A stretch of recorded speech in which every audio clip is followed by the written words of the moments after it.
देखिए सर, हाँ जी।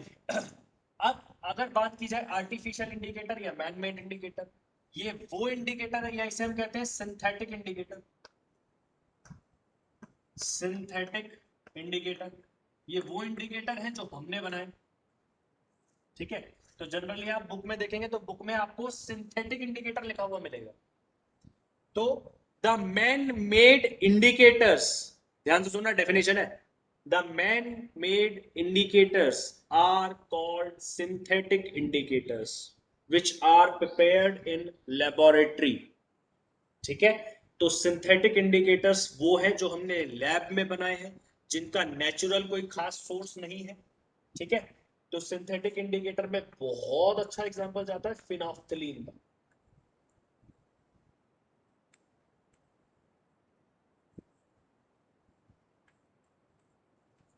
फिनोफ्थलीन, ठीक है। इसका कलर चेंज भी पूछा जाता है, तो वो मैं हैंड टू हैंड बताता हूं आपको। फिनोफ्थलीन, एक सेकंड मुझे नीचे मिटाना पड़ेगा। देखिए, फिनोफ्थलीन का क्या केस है,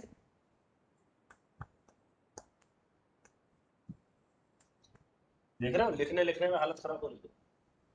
हाँ जी, फिनोफ्थलीन को अगर आपने एसिड के साथ ट्रीट कराया, मतलब आपके पास एक सॉल्यूशन है, एक ग्लास है, एक बीकर है, उसके अंदर एसिड रखा हुआ है, उसमें आपने अगर फिनोफ्थलीन की ड्रॉप्स, लिक्विड होता है ये भी, ठीक है, ये लिक्विड होता है, और आपको ओरिजिनली जो मिलेगा ये कलरलेस लिक्विड होगा, मतलब आपको ऐसा लगेगा जैसे मैं पानी डाल रहा हूं, ठीक है। तो प्लीज ध्यान रखिएगा, एसिड ये भी खुद कलरलेस, पानी एक तरह से आप बीकर में रखा हुआ देखेंगे तो आपको लगेगा पानी है, तो मैं आपको बताऊंगा कि वो एसिड है।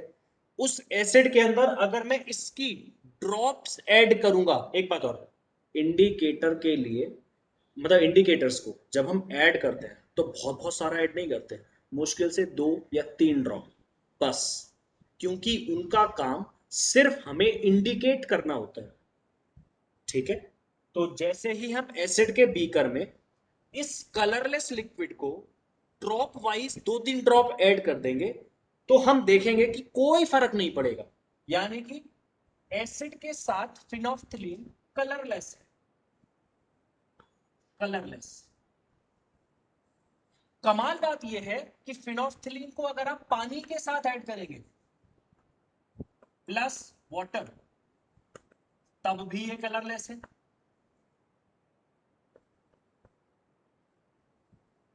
लेकिन जैसे ही आप फिनोफ्थलीन में, यानी फिनोफ्थलीन को बेस में ऐड करेंगे, आपके पास 3 बीकर, ध्यान सुना, एक बीकर में जिसमें एसिड रखा हुआ है, दूसरा बीकर जिसमें पानी रखा हुआ है, तीसरा बीकर जिसमें बेस रखा हुआ है। तो एसिड में कलरलेस, पानी में कलरलेस, लेकिन बेस में, बेस में आह क्या बढ़िया पिंक कलर देता है, पिंक कलर, ठीक है। तो ये आपको ध्यान रखना पड़ेगा। फिनोफ्थलीन, फिनोफ्थलीन का पूछा भी आता है इसलिए बोल रहा हूं। तो फिनोफ्थलीन का बेस के साथ क्या आता है, पिंक कलर, एसिड के साथ क्या आता है, कलरलेस, और साथ वाटर के साथ भी कलरलेस, ठीक है। तो these are the synthetic indicator, बहुत अच्छा एग्जांपल है सिंथेटिक इंडिकेटर का फिनोफ्थलीन।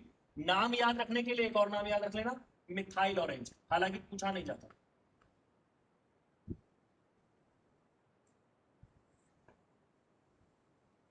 ठीक है। तो ये आपको 2 याद रखने हैं, फिनोफ्थलीन और मिथाइल ऑरेंज। आगे आते हैं, लिख लिया, yes yes sir. Sir. Yes sir.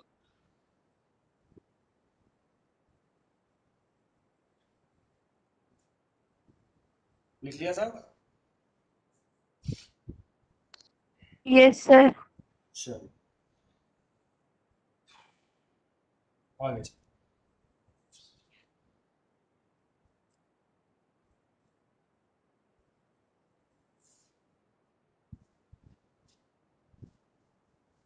Next, हाँ जी, नेक्स्ट अब मान लीजिए बात की जा रही है उन लोगों की, एक सेकंड, अब बात करते हैं उन लोगों की जिनको कलर दिखाई नहीं देते, मतलब आइदर इफ, एक पॉइंट पूछा भी जाता है, ठीक है, हालांकि कई बार ये क्वेश्चन मतलब अब बहुत कम आता है, पहले थोड़ा बहुत ज्यादा आता था। If the student is blind, if the student is blind or color blind, ठीक है, तो या तो वो ब्लाइंड है, देख ही नहीं सकता, या फिर वो कलर ब्लाइंड है, यानी कि वो कलर्स में डिफरेंशिएशन नहीं कर सकता, वो नहीं जानता कि पिंक कलर कैसा होता है। आई मीन टू से अगर उसके सामने दो कलर रख दोगे तो वो कहीं ना कहीं कंफ्यूज हो जाएगा सिमिलर कलर्स में। तो उनके लिए हमारे पास क्या कोई इंडिकेटर है? क्या वो केमिस्ट्री नहीं पढ़ सकते? क्या वो एसिड बेस की जानकारी नहीं रख सकते? तो द आंसर इज रख सकते हैं, नेचर ने इसका जुगाड़ भी कर रखा है। वो क्या है? उन क्लास को हमने क्या रखा है? All factory indicator. उस क्लास को नाम हमने दिया है ऑल फैक्ट्री इंडिकेटर। मींस ये वो इंडिकेटर्स है जो कि स्मेल रिलेटेड है, यानी कि द इंडिकेटर्स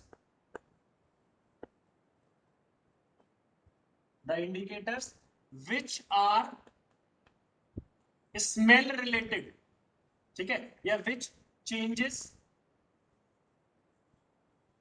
देयर स्मेल, ठीक है,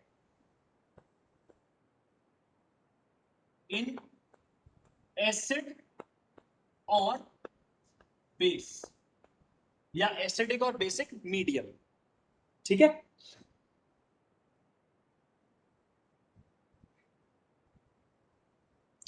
ये बात आप ध्यान रखेंगे।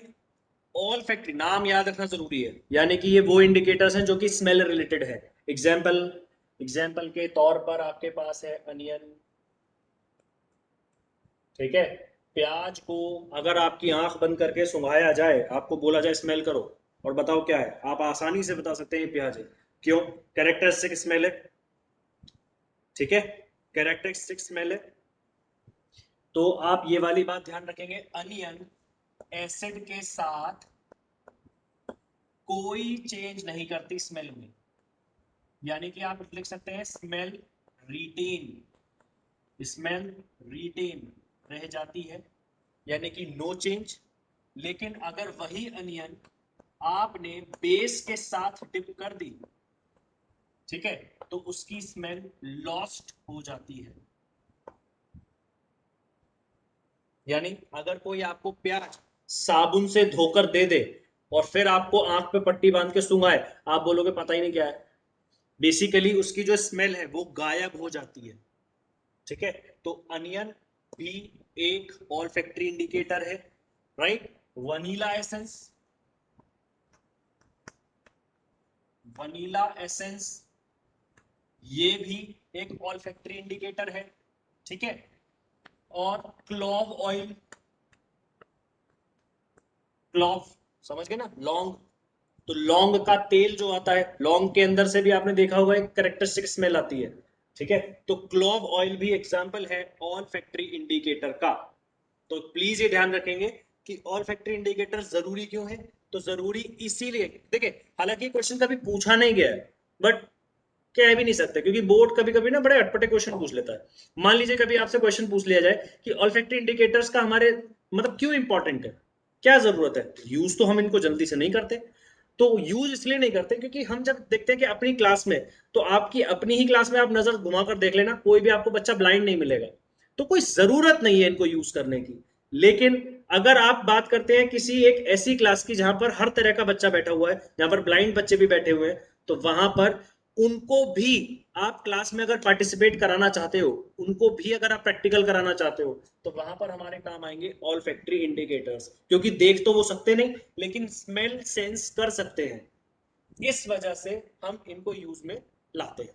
नाम आपके पास तीन नाम तो आपको पता ही हो, ठीक है, क्योंकि क्लोव ऑयल भी हाल फिलहाल में काफी बार पूछा गया। तो क्लोव ऑयल, वनीला एसेंस और अनियन, ठीक है, काम वही है।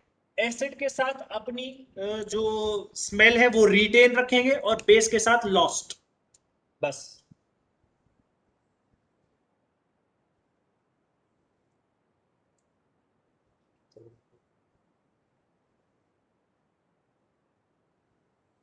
जल्दी से नोट करो।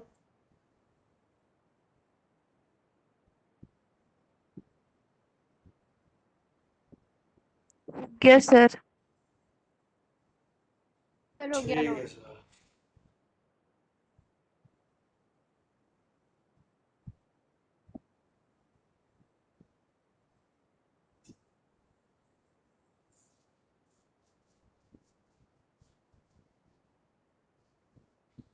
ये कहीं कोने में लिख लेना ना, एसिड के साथ रिटेन रखेंगे अपनी स्मेल को, कोई चेंज नहीं होगा, लेकिन बेस के साथ अपनी स्मेल को लॉस्ट कर देंगे, ऑल फैक्ट्री इंडिकेटर्स।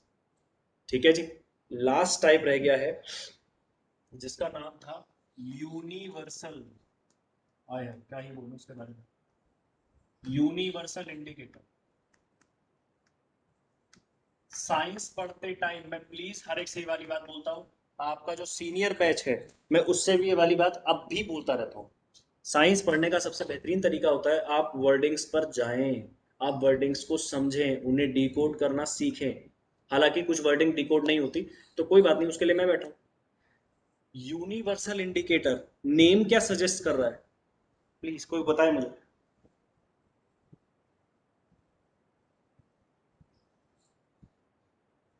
बोलो, आपके हिसाब से ये वर्ड क्या इंडिकेट कर रहा है।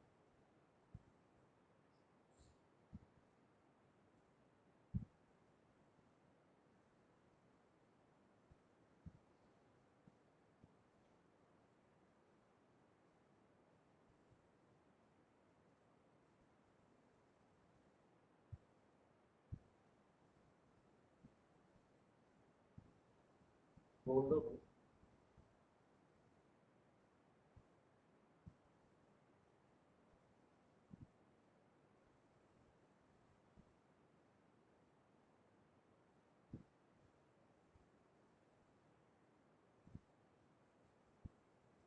द इंडिकेटर दैट कैन, हाँ हाँ हाँ, यस। निमिष काफी हद तक बात को सही पकड़ गया है, और बाकी किसी का कोई विचार नहीं है।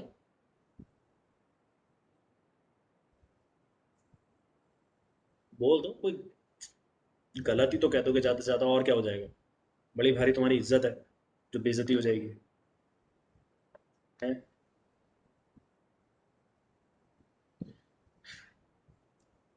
ना रख रहे मेरे से सुन लो। हाँ जी।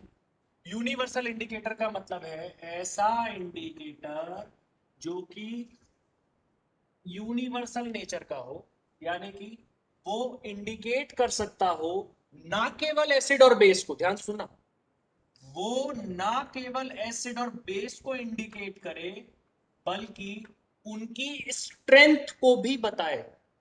ध्यान से सुनना, फिर बोल रहा हूं, ऐसा इंडिकेटर जो कि यूनिवर्सली यूज होता हो, ना केवल एसिड और बेस को डिटेक्ट करने के लिए, but also to check the strength, या to indicate the strength of acid and basis. तो जनाब ये आपको सिर्फ ये नहीं बता कर देगा कि ये एसिड है ये बेस है, ये एसिड है ये बेस है ना, ये आपको ये भी बता कर देगा कि जो एसिड आपने लिया है क्या वो स्ट्रॉन्ग एसिड है, क्या वो वीक एसिड है, क्या कितना स्ट्रॉन्ग है, कितना वीक है। अगर वो बेस है तो क्या वो वीक बेस है या वो स्ट्रॉन्ग बेस है, किस नेचर का वो बेस है। तो ध्यान रखिएगा, ये ना केवल एसिड और बेस में डिस्टिंग्विश करता है बल्कि उनकी स्ट्रेंथ को भी बताता है। ठीक है। अब एक बात, एक अकेली चीज ये काम नहीं कर सकती, ये बात आपके समझ में अब तक आ जानी चाहिए थी। आपने पढ़ा नेचुरल इंडिकेटर्स, क्या उसमें ऐसा कुछ था जो ये बताता हो कि साहब ये ज्यादा बेसिक है ये कम बेसिक है, नहीं। आपने सिर्फ ये पढ़ा ये एसिड और बेस को अलग अलग करते हैं। आपने सिंथेटिक इंडिकेटर में भी यही पढ़ा, आपने ऑल फैक्ट्री इंडिकेटर में भी यही पढ़ा, लेकिन यूनिवर्सल इंडिकेटर एक अलग से कैटेगरी बनाई गई है। उसका मतलब ये नहीं है कि एक अकेला इंडिकेटर ऐसा है ना। अगर डेफिनेशन की बात की जाए, it is a mixture of it is a mixture of several indicators, several indicators. ठीक है, जैसे जैसे उसमें आपको फिनोफ्थलीन भी मिलेगा, मिथाइल ऑरेंज भी मिलेगा, मिथाइल ऑरेंज, थाइमोल ब्लू। ये आपको याद नहीं रखना, सिर्फ दो याद रख लेना, बाकी तो एक काम करना, एक्सेट्रा ETC लगाकर भाग जाना। ठीक है, it is a mixture of several indicators like for example phenolphthalein, methyl orange, ETC से मतलब अपने आप लगा ले, अब तू जो लगाना है। उसके बाद आप उसमें ये पॉइंट और बताएंगे additionally, it not only distinguish between acids and base, but it also indicate the strength of acids and bases. ये उनकी स्ट्रेंथ भी बताता है। ठीक है, अगला सवाल आपके दिमाग में आएगा, कैसे, हाउ। ठीक है, तो उसके लिए हमको पढ़ना पड़ेगा पहले पीएच। What is pH? ठीक है, तो पीएच पढ़ ले, उसके बाद देखेंगे। लिख लिया है तो बताओ। और हाँ, एक काम और करना, कहीं कोने में मिथाइल ऑरेंज भी लिख ही लो, मिथाइल ऑरेंज। ठीक है, एसिड के साथ, एसिड में इसका जो कलर आता है दैट इज रेड। ठीक है, और बेस में जो इसका कलर होता है दैट इज येलो।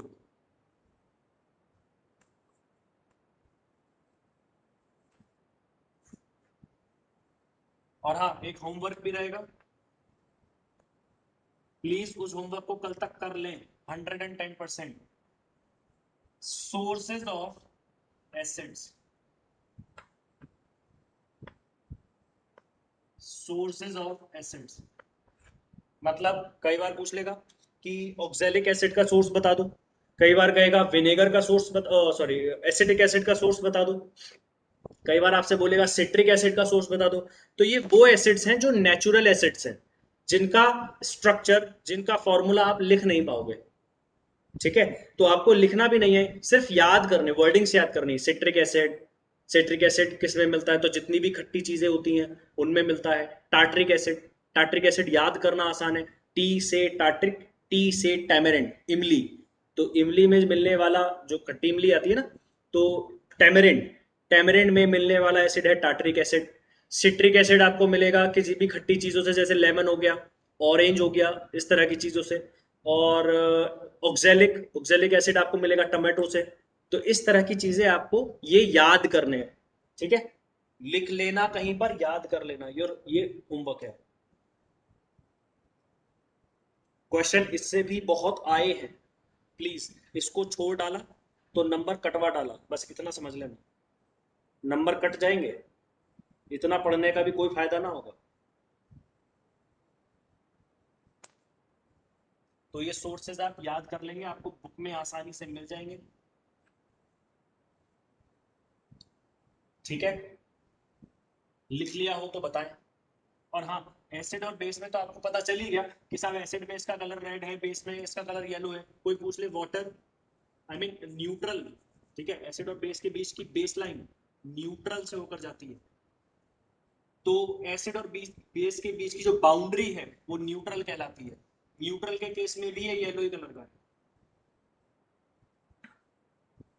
ठीक है, ये भी लिख लेना साइड में, न्यूट्रल के केस में भी ये येलो कलर का ही है। This is the important point.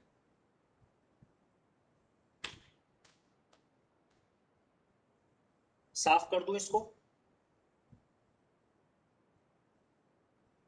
Yes, sir. Yes, sir. ठीक है,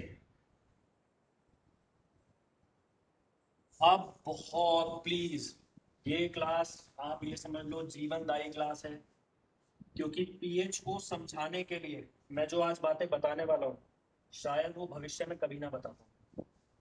वजह यह है क्योंकि इन वाली चीजों का 10th क्लास में बिल्कुल भी रोल नहीं है, बिल्कुल भी नहीं है। लेकिन क्या करूं, मजबूरी है। बिना उसके बताए मैं पीएच आपको सिर्फ रटवा सकता हूं, उसके पीछे का एसेंस कभी नहीं बता पाऊं। ठीक है, रटवाना क्या है, आपको पढ़ा दिया जाता है पीएच होता क्या है, डेफिनेशन रटवा दी जाएगी और आपको ये बोल दिया जाएगा ये एक स्केल होता है जिसकी वैल्यू 1 से 14 तक जाती है, बीच में आता है 7, तो 7 को आप कह देंगे न्यूट्रल। ठीक है, और इससे आगे जाओगे तो बेस, इससे पीछे आओगे तो ऐसे। तो ये वाली बात बताने से पहले प्लीज एक बार जरा एसेंस को समझ लें और शायद तब आपके बात बहुत अच्छे से पकड़ में आ जाए।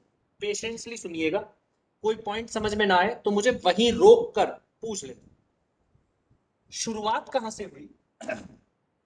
मैंने आपको एसिड में भर भर के पढ़ाया, acids are those chemical compounds जो कि H प्लस देते हैं। मैंने बेस में आपको पढ़ाया बेसिस आर दोस कंपाउंड्स जो OH माइनस देते हैं।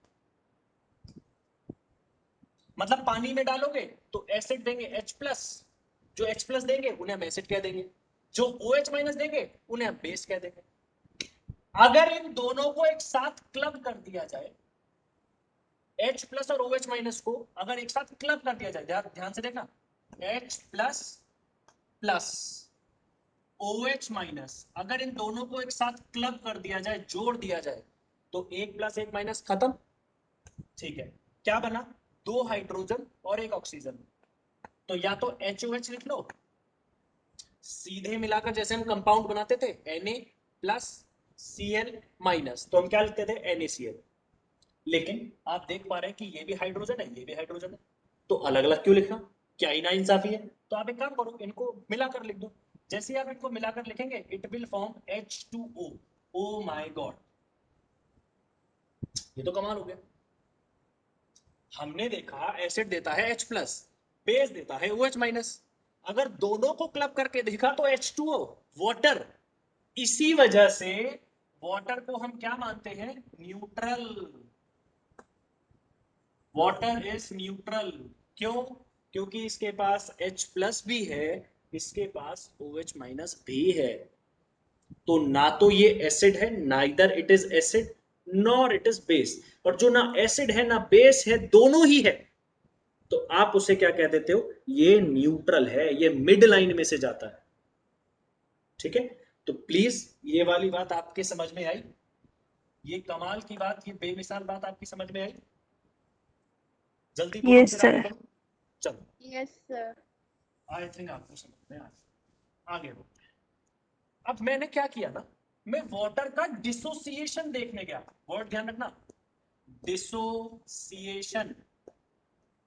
और इससे भी ज्यादा अच्छा वर्ड अगर मैं यूज करूं तो वो जाएगा आयोनाइजेशन, कि इसके आयंस में टूटने की एबिलिटी क्या है। जब मैं वाटर का आयोनाइजेशन चेक करने गया तो मुझे पता चला वाटर तो बहुत थकेला इंसान है, ये तो आयंस में टूटना चाहता ही नहीं। इसीलिए इसका जो टूटना है वो हम डबली हेडेड एरो से दिखाते हैं, आधा एरो ऊपर आधा एरो नीचे, मतलब आधा एरो इधर की तरफ है आधा एरो इधर की तरफ है, जो रिएक्शन इधर भी जा रही है और वापस भी आ रही है। ठीक है, उसको हम बोलते हैं reversible reaction, reversible, right. H2O का डिसोसिएशन चेक करने जाओगे तो ये बहुत वीक टूटता है। ठीक है, तो वाटर शोज पुअर आयोनाइजेशन, बहुत गंदा आयोनाइजेशन दिखाता है, लगभग ना के बराबर। तो ये प्योर वाटर, मैंने आपको बोला था साइंस में जब भी वाटर की बात की जाएगी प्योर होगा। ये टूटा साफ H प्लस और OH माइनस में। ठीक है, अच्छा, जब मैं इनकी कॉन्सेप्ट, प्लीज ध्यान रखिएगा, कम टूटा बट टूटा तो। जब ये टूटेगा चाहे थोड़ा ही टूटे, आई मीन टू से, चाहे आप एक ऐसी बात कह लो कि एक स्विमिंग पूल में मुश्किल से 10-5 H प्लस और OH माइनस है, मान के चलते हैं। तो आपको ऐसा नहीं लगता एक वर्ड आता है कॉन्सेंट्रेशन, याद है क्लास नाइन्थ में आप कॉन्सेंट्रेशन वर्ड पढ़कर आए हैं? बोलो यार, कॉन्सेंट्रेशन तो पढ़ा है ना?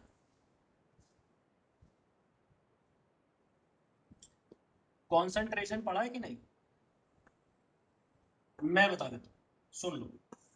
जब किसी एक चीज में जो कि ज्यादा अमाउंट में है आपने कोई दूसरी चीज मिलाई तो बनता है सॉल्यूशन, और अगर वो सॉल्यूशन बन चुका है तो जो कम अमाउंट में है, ध्यान से सुनना, ज्यादा अमाउंट वाली चीज में जब आपने कम अमाउंट वाली चीज मिलाई तो वो उस ज्यादा अमाउंट वाली चीज की फिजिकल स्टेट में कुछ ना कुछ चेंज करेगा।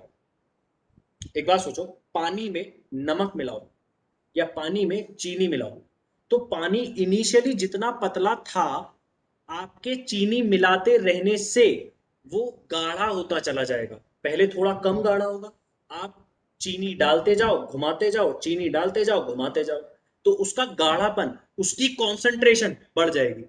तो वर्ड क्या आया? कॉन्सेंट्रेशन।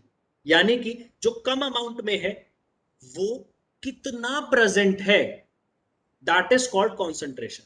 मैंने आपको ये समझाया भी था, अगर आपने क्लास 9 मेरे साथ करी होगी तो चाहे मतलब स्कूल में करी हो चाहे कैसे भी, तो मैंने आपको ये खूब खुलकर बोला था what is concentration, the amount of solute, the amount of solute present in specified amount of solution, that is called concentration.